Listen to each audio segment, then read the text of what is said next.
கருப்பு பணத்தை ஒழிக்க தேவையான எல்லா நடவடிக்கைகளையும் எடுக்க தேசிய ஜனநாயக கூட்டணி அரசு உறுதிபூண்டுள்ளதாக பார்லிமென்ட் கூட்டுக் கூட்டத்தில் ஜனாதிபதி பிரணாப் முகர்ஜி தெரிவித்தார். பார்லிமென்டின் மைய மண்டபத்தில் இரு சபைகளின் கூட்டுக் கூட்டம் திங்களன்று நடந்தது. ஆண்டின் முதலாவது கூட்டத்தொடர் என்பதால் ஜனாதிபதி பிரணாப் முகர்ஜி உரையாற்றினார். அப்போது தேசிய ஜனநாயக கூட்டணி அரசின் பல்வேறு செயல்பாடுகளை பட்டியலிட்ட ஜனாதிபதி அரசின் எதிர்கால திட்டங்களையும் எடுத்துரைத்தார். தேசிய ஜனநாயக கூட்டணி அரசின் தொடர் நடவடிக்கைகளால் இந்தியாவின் வளர்ச்சி விகிதம் 7.4% அதிகரித்திருப்பதாக குறிப்பிட்ட ஜனாதிபதி பிரணாப் அதன் மூலம் வேகமாக வளர்ந்து வரும் உலகின் மிகப்பெரிய நாடு என்ற பெருமையை இந்தியா பெற்றிருப்பதாக கூறினார். As a result of my government's sustained efforts and series of policy initiatives, our economy is again on the high growth trajectory.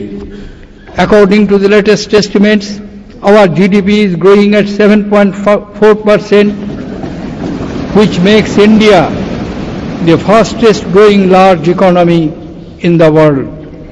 Inflation and food inflation in particular are at record low.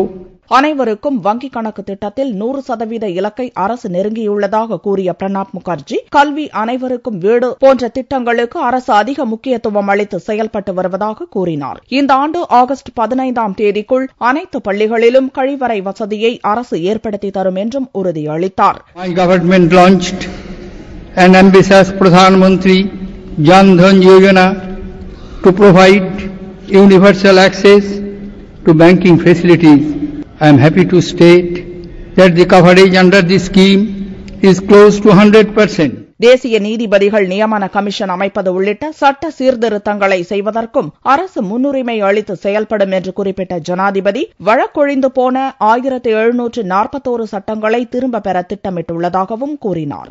உள்நாட்டு பாதுகாப்புக்கு பயங்கரவாதம் மிகப்பெரிய அச்சுறுத்தலாக விளங்குவதாக கூறிய பிரணாப் முகர்ஜி, பயங்கரவாதத்தை வேரோடு அழிப்பதில் அரசு உறுதியோடு இருப்பதாகவும் குறிப்பிட்டார். உள்நாட்டு அளவிலும் சர்வதேச அளவிலும் கருப்பு பணத்தை ஒழிப்பதற்கு தேவையான எல்லாவித நடவடிக்கைகளை மேற்கொள்ள இந்தியா உறுதி பூண்டுள்ளதாகவும் ஜனாதிபதி பிரணாப் முகர்ஜி குறிப்பிட்டார்.